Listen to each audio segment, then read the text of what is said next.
So good day, I am Zahir bin Kasan El Mama and I will be teaching you shortest job first non-preemptive algorithm. So I have given an example here, 5, 4, 2, and 6. So in shortest job first, the shortest burst time will be the first to process. So shortest jump first is non-preemptive. So process 0, the CPU cannot be processed P0 until it is completed. So P0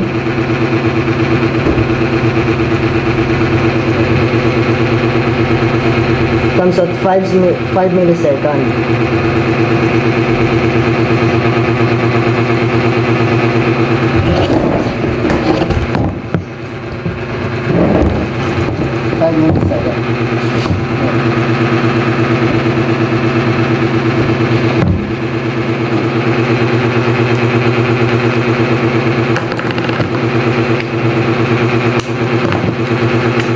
Process 0, 5 milliseconds. So here, process 1, process 2, and process 3, they are not corresponding. So process 1 is 4, 2, and 6. The shortest burst time here is 2. So process 2 will be the first to be processed. So 5 plus 2 is 7. And then next is process 1. 7 plus 4 is equals to 11. Next is process 6. Process 3. P3 is equals to 6.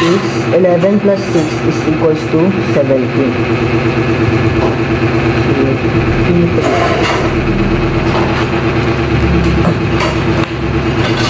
So this will be the answer to our completion time. 5, 7, 11, and 17.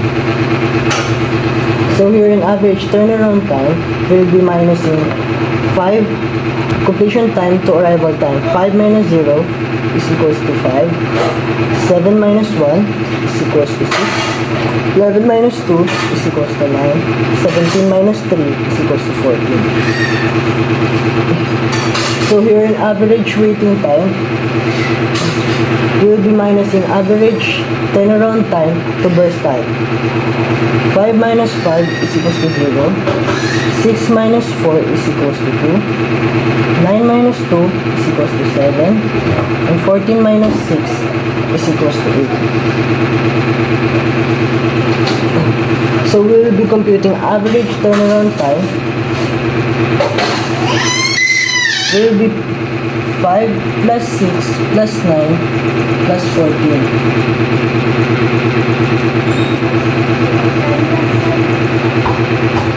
And we will divide it into 4.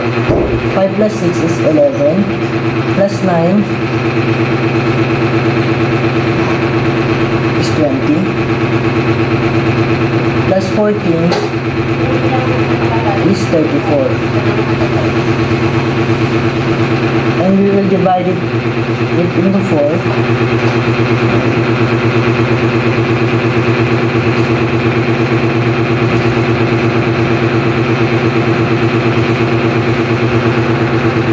So 34 divided by 4 is equals to 8.5.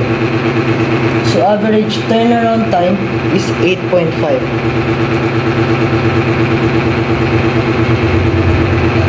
So here we will be computing average waiting time. 0 plus 2 plus 7 plus 8.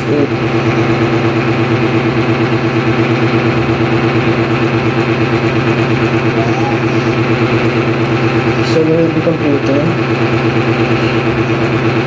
0 plus 2 plus 7 plus 8 is equals to 17.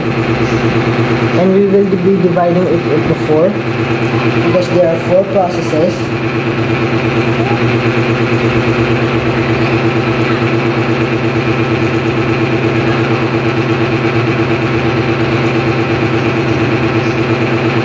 Is equals to 4.25, and that will be the answer to the average waiting time. Next, let's have another example. Let's see, 2, 4, 5, 5.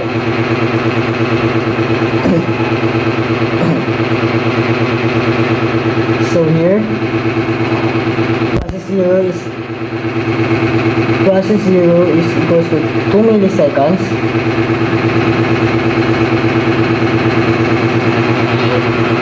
So P1, P2, and P3, 4, 5, 5.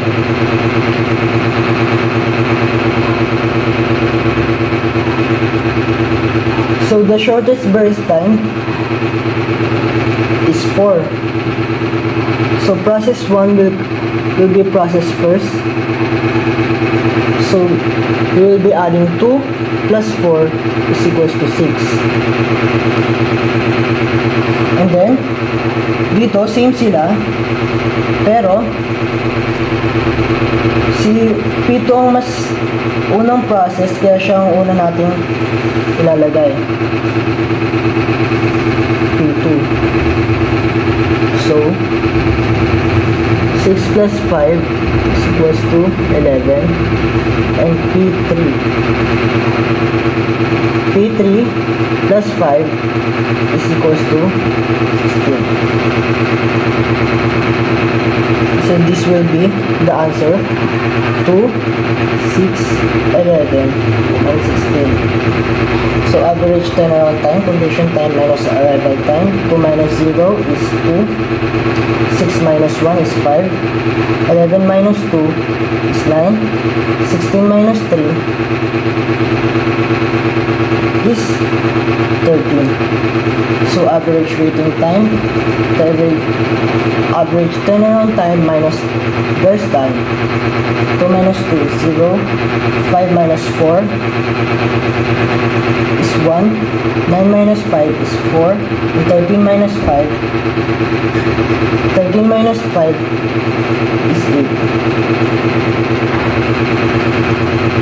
So let's compute the average waiting time. Average turnaround time. 2 plus 5, 2 plus 5 plus 9 plus 13. 2 plus 5 is 7, plus 9,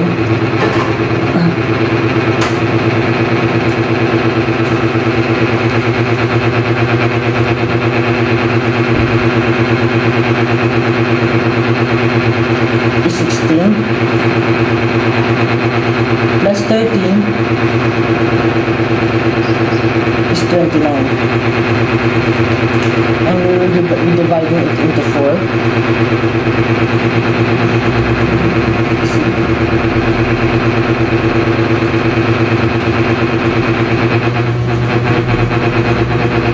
Is equals to 7.25, and that will be the answer to average turnaround time. So here, an average waiting time will be adding 0 plus 1 plus 4 plus 8.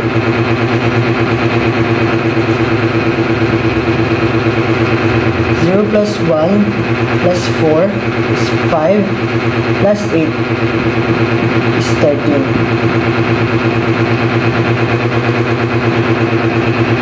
So 13, and divide it into 4 is 3.25.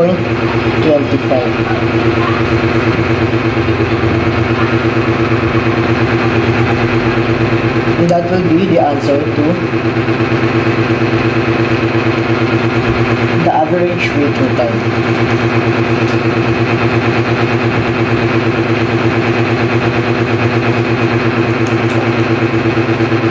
So let's have another example.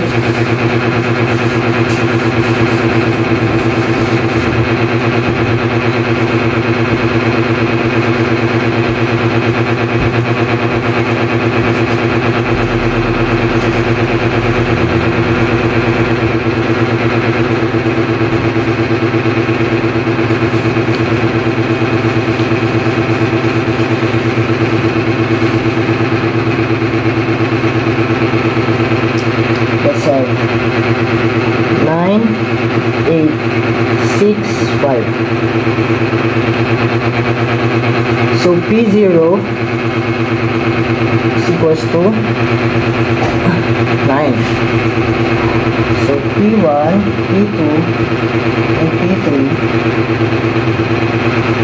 P1 is equals to 8, P2 is equal to 6, P3 is equals to 5. So the shortest burst time here is P3. So P3 will be adding 9 and 5. 9 plus 5 is equals to 14. So for next is the shortest burst time again is P2. 14 plus 6 is 20. So P2. And next is P1. 20 plus 8 is 20. So this will be the answer to completion time. 9, 14, 20, and 28.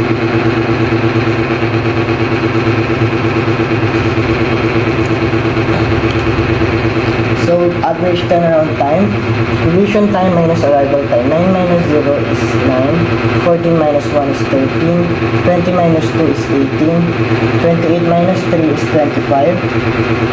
So average waiting time, 9 average turnaround time minus burst time. 9 minus 9 is 0, 13 minus 8 is 5, 18 minus 6 is 12, 25 minus 5 is 20.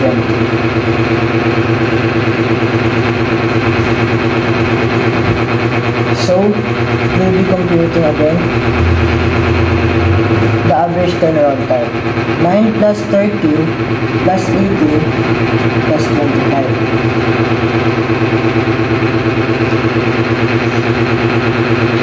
So 9 plus 13 is equals to 22 plus 18 is equals to 40 plus 25 is equals to 65. And 65, we will be dividing it into 4 is equals to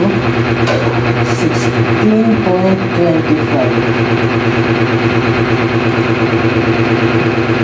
And that will be the answer.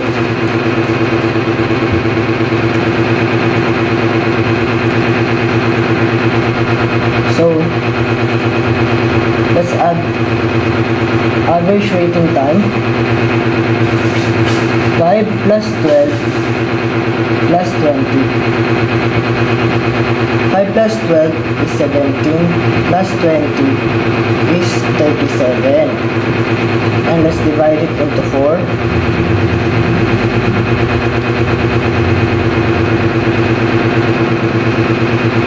Is equals to 9.25, and that will be the answer to average waiting time. So I have given you example here at the burst time 5, 3, 8, and 5. So here in first come first serve, the first process comes first. So they are in corresponding order. So P0, P1, P2, and P3.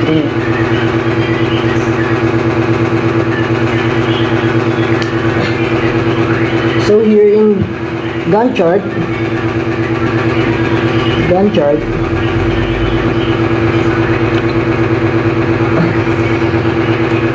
so at the time P0 arrived,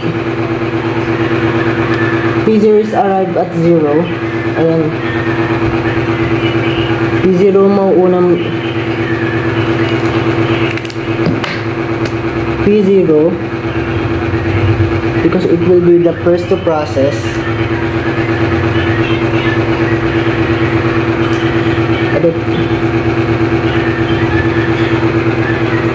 It will be at 5. P0 is to 5. So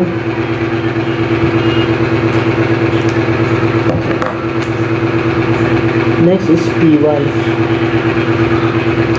P1 is equals to 3, so it will be at 3. Next is P2.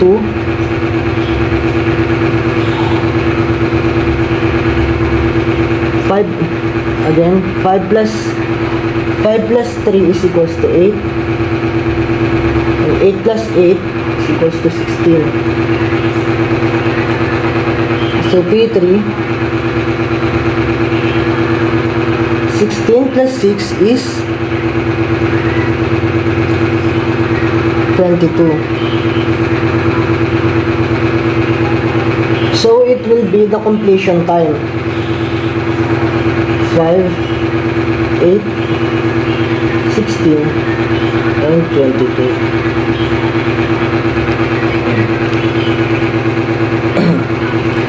So here in average turnaround time, there is a completion time, average completion time minus arrival time. So 5 minus 0 is equals to 5. 8 minus 1 is equals to 7.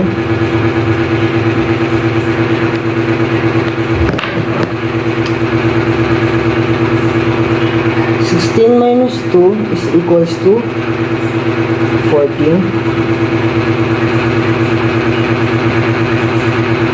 22 minus 3 is equals to 19. So, ganun din dito sa average waiting time. Dito sa average waiting time, ima-minus lang natin si average turnaround time kay burst time. Turnaround time minus burst time. So 5 minus 5 is equals to 0. 7 minus 3 is equals to 4. 14 minus 8 is equals to 6.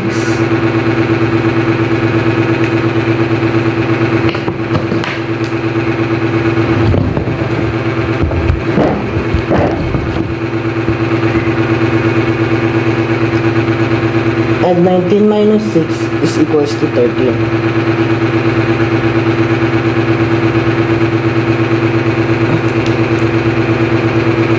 So, para makuha natin si turnaround time, average turnaround time, we will be adding them 5, 7, 14, and 19. 5 plus 7 is equals to 12 plus 14 plus 19 is equals to 45. 45 milliseconds. 45 milliseconds. And we will be dividing it into 4 because there are 4 processes here. 45 divided by 4 is equals to 11.25. So here's the answer to the average turnaround time. Next is we will be getting the answer to average waiting time. Let's add it for 0.5 plus 4 plus 6 plus 13. 0 plus 4 plus 6 plus 13 is equals to 23 milliseconds. And we will be dividing it into 4. And it will be 5.75 milliseconds. So that is the answer to the average waiting time. So again, let's have another example.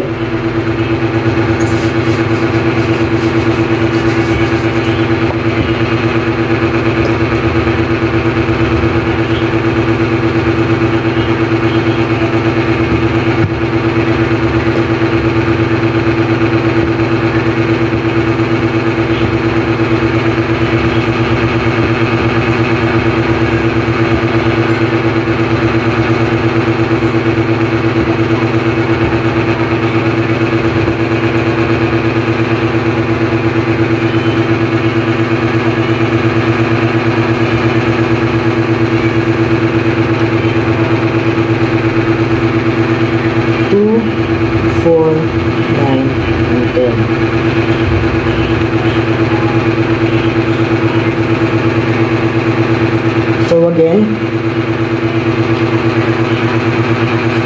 for the first one that will be processed is P0. So it will be at 2.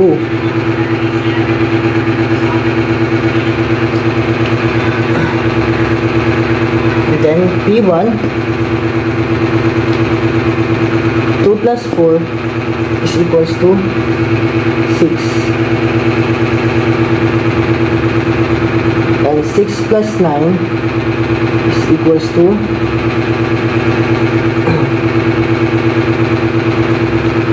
15.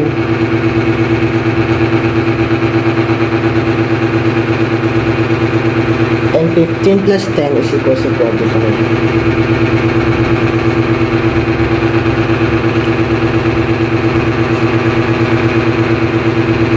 So here in completion time, this will be our answer.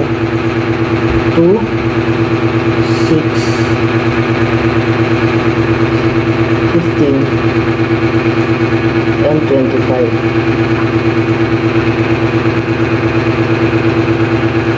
So again, average time, completion time minus arrival time. 2 minus 0 is 2. 6 minus 1 is 5.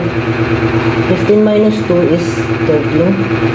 25 minus 3 is 22.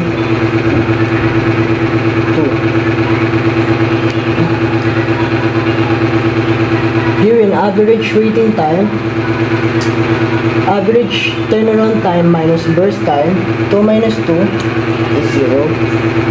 5 minus 4 is 1. 13 minus 9 is 4.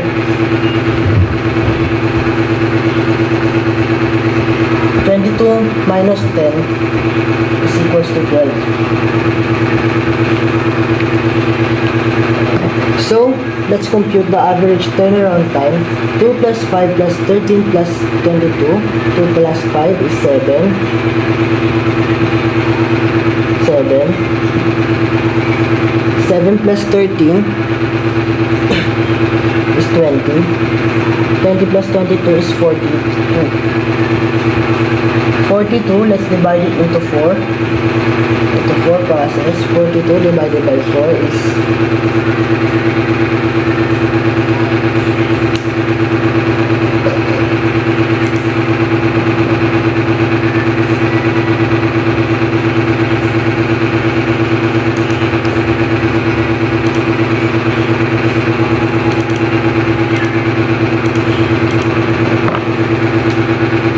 22.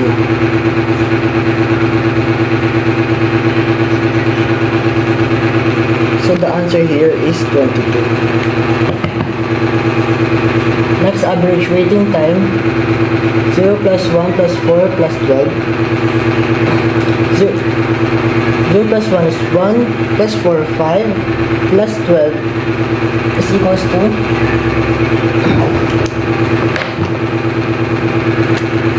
16. And let's divide it into 4. 16 divided by 4 is equals to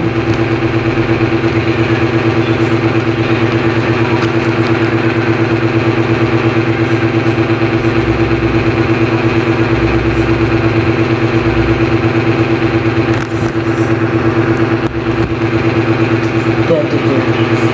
No. 16 divided by 2 is 4.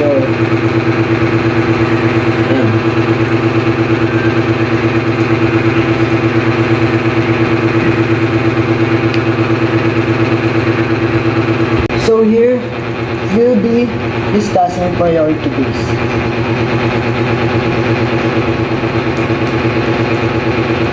So P0 processes P0 arrives at 5 milliseconds. So P0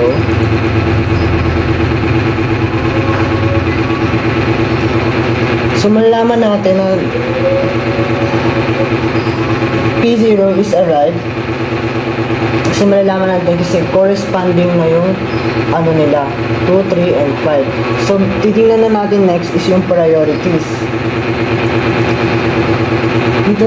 Dito sa priorities magbe-base tayo sa 1 is higher, 3 is lower.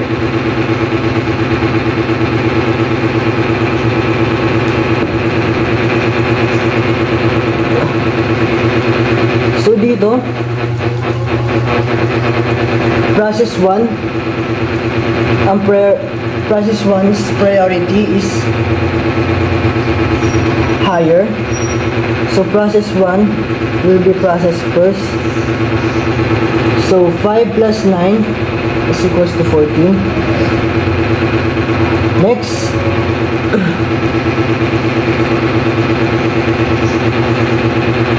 as we can see, 2 is higher. 2 is the second highest. So P2 will be adding 14 plus 3. 14 plus 3 is 17. Next is P3, the lowest.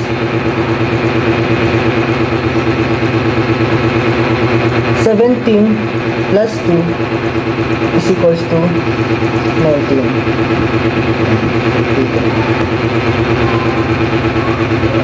So dito again,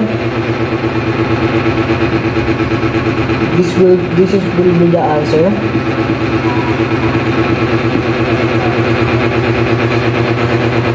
So average turnaround time will be minusing completion time to arrival time.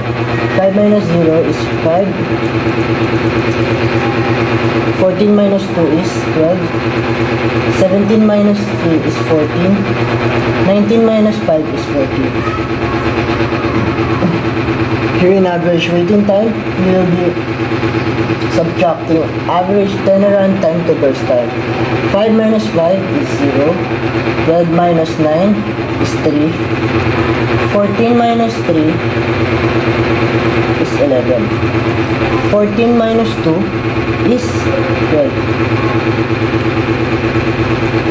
So, we'll be computing average turnaround time.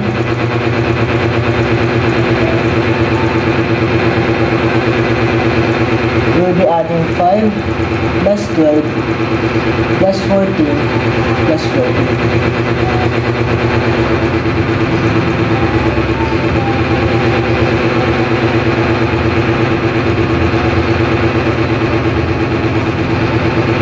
So 5 plus 12 is 17 plus 14 is 31 plus 14 is 45.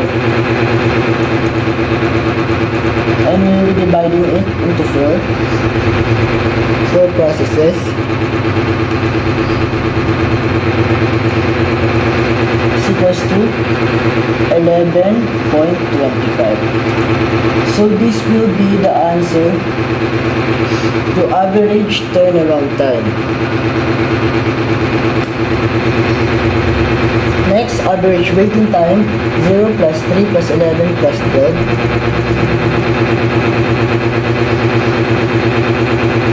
3 plus 11 is equals to 14 plus 12 is equals to 26. So we will be adding this one, 3, 11, 12, and it will be equals to 26. And we will divide it into 4. 26 divided by 4 is equals to 6.5. So 6.5 will be the answer to the average waiting time. So let's have another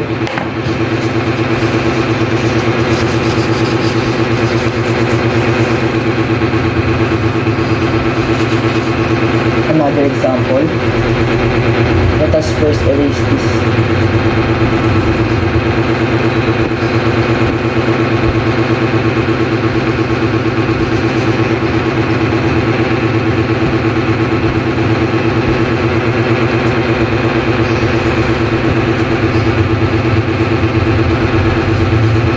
So let's change the priority.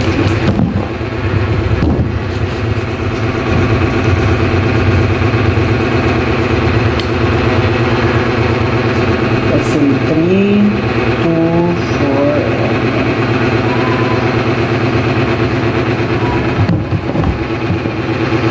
let's do 5, 9, 6, and 7.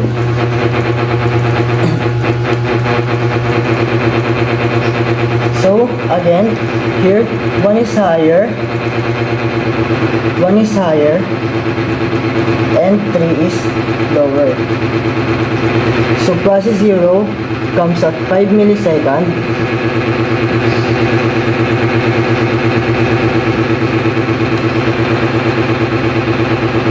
So we'll be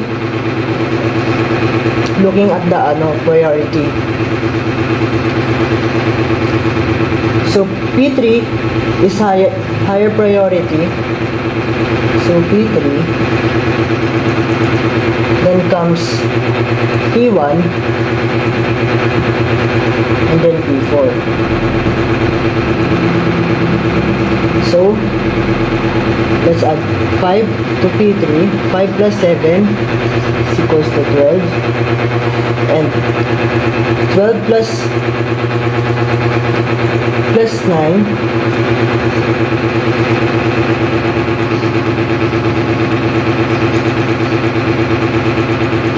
is equals to 21.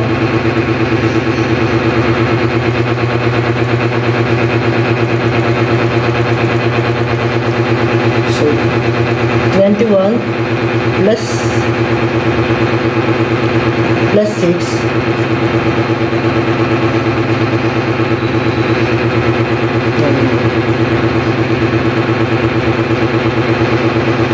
is equals to 27. So this will be the answer to the calculation. 5 plus 12, 5 and 12, and 21 and 27. So again, we will be subtracting 5 minus completion time to arrival time. 5 minus 0 is 5, 12 minus 2 is 10, 21 minus 3 is 19, 27 minus 5 is 22. So average waiting time will be subtracting average turnaround time to burst time. 5 minus 5 is equals to 0, 10 minus 9 is 1, 19 minus 6 is 13, 22 minus 7 is 15. So we'll be getting the average turnaround time, 5 plus 10 plus 19 plus 22.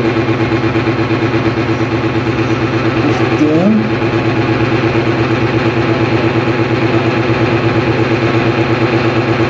plus 19 is 34. 34 plus 22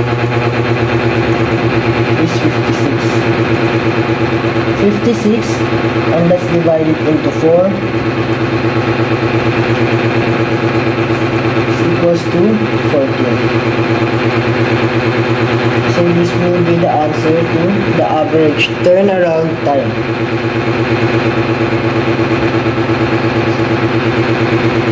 So let's answer the average waiting time. 0 plus 1 plus 13 plus 15. 0 plus 1 is 1 plus 13 is 14 plus 15 is equals to 29. And let's divide it into 4. Is equals to 7.25. So the answer to the average waiting time is 7.25.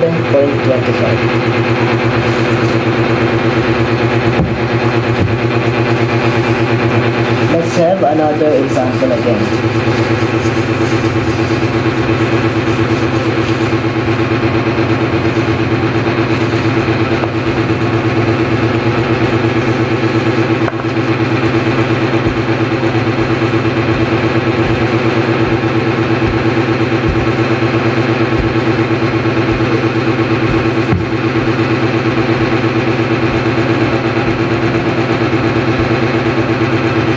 So let's change the priority again. Let's shuffle.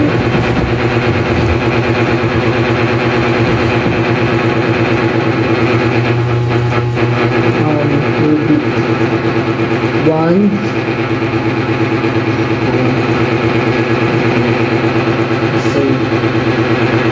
9, 10, 5, and 3. So again, 1 is higher and 3 is lower. So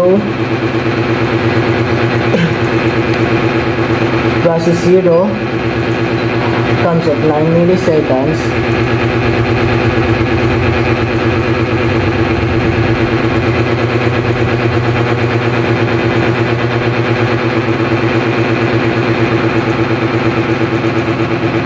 So we will see the priority. So 2 is higher than 3, so P3 will comes first, and then next is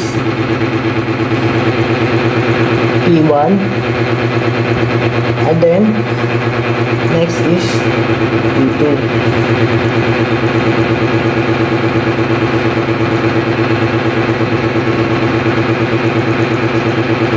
So P3 is equals to 3. 9 plus 3 is 11. And then P1, 11 plus 10 is 21. 21 plus P2, 21 plus 5 is 26. Then plus 9, 11, 21, 26. This will be the answer. So let's compute the average turnaround time, completion time, minus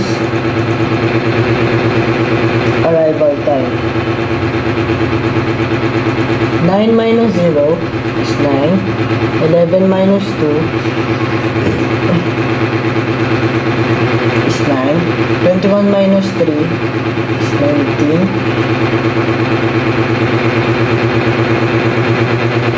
26 minus 5 is 21.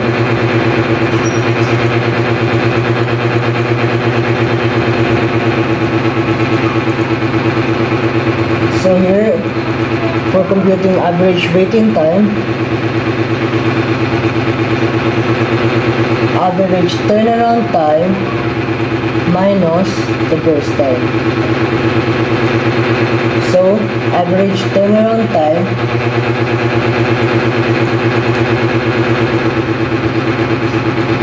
minus burst time. 9 minus 9 is equals to 0. 9 minus 10 is equals to 1. 19 minus 5 is equals to 14. 21 minus 3 is 19.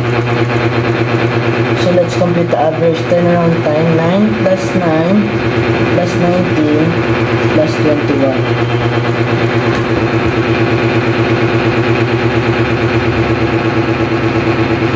9 plus 9 is equals to 18 plus 19 is equals to 37 plus 21 is equals to 58. And we will dividing it into 4.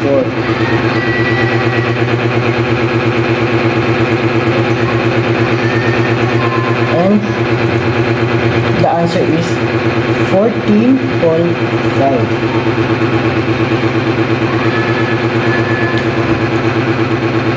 Next, let's answer the average waiting time.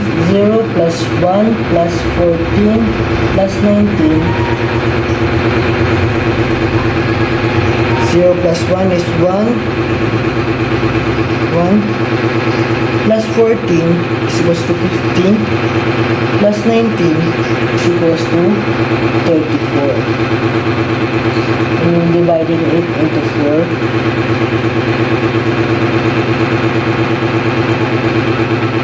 Is equals to 8.5. And this will be the answer to the average waiting time.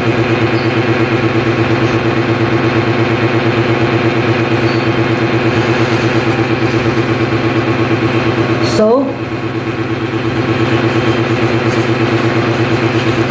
I will be giving you a quiz and let's answer it later.